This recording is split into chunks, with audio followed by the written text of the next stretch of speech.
আসসালামু আলাইকুম সুপ্রিয় দর্শক বন্ধুরা, কেমন আছেন? আশা করি সবাই ভালো আছেন। আপনাদের দয়া এবং ভালোবাসায় আমরা সবাই অনেক অনেক বেশি ভালো আছি। আর আজকে দাঁড়িয়েছি, দেখতেই পাচ্ছেন, সাইডে আছে রনি ভাই, তারপরে আছে আমাদের বড় ভাইয়া হাসিবুল ভাইয়া, এই পাশে আছে এক বড় ভাইয়া, আমি তো রানী সরকার। আর দেখতেই পারছেন এখন যে গান বলবে হেম কুদ্দুস। এই কুদ্দুস কিন্তু অনেক সুন্দর গান বলতে পারে। তো কুদ্দুস, তুমি কি গান বলবা? শোনো, ঠিক আছে, বলো। লোকে বলে বলে রে ঘর বাড়ি ভালো নাই আমার। লোকে বলে বলে রে ঘর বাড়ি ভালো নাই আমার। কি ঘর বানাইমু আমি, কি ঘর বানাইমু আমি শূন্যের মাঝার। লোকে বলে বলে রে ঘর বাড়ি ভালো নাই আমার। লোকে বলে বলে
তো দর্শক বন্ধুরা, গানটি কেমন হলো এটা আপনাদের কাছ থেকে জিজ্ঞাসা আমাদের রানী আপু।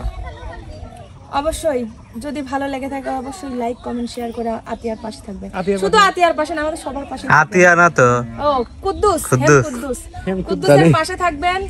আর কুদ্দুসকে কেউ যদি ভালোবাসেন অবশ্যই কমেন্টের মাধ্যমে জানিয়ে দিবেন। নেক্সটে আমরা আরো সুন্দর সুন্দর কুদ্দুসের গান শাকিব দেওয়ার- খান তো ভুল করছে, হ্যাঁ এ কুদ্দুস মাল দে না কয় দিল মাল দে কয়। হ্যাঁ হ্যাঁ বলবে না তুমি এই কুদ্দুস মাল দাও, বলো একটু। কি বাবা? তোমার নাম তো কুদ্দুস, তুমি আমাকে একটা যে কোনো নাম বলো আমাকে, আমি তোমার সেক্রেটারি। বলো। সেক্রেটারি সেক্রেটারি সেক্রেটারি একটু বেশি শিক্ষিত। হ্যাঁ বোঝা লাগবে না। এই কুদ্দুস কুদ্দুস মাল দে। মাল তো নাই বস, পুড়ে গিয়েছে। তাহলে আল্লাহ হাফেজ। পুরি গেছে পুড়ে গেছে। আসলে দর্শক বন্ধুরা, এটা হচ্ছে আমাদের হাসি ঠাট্টা মজা। না, এটা আপনারা সিরিয়াস। কিছু সিরিয়াস ভাবে নেবেন না। না, আসলে আপনাদেরকে বিনোদন দেওয়ার জন্য কিন্তু আমরা এরকম হাসি হাস্য করি। তো সে পর্যন্ত সবাই ভালো থাকবেন, সুস্থ থাকবেন। শতক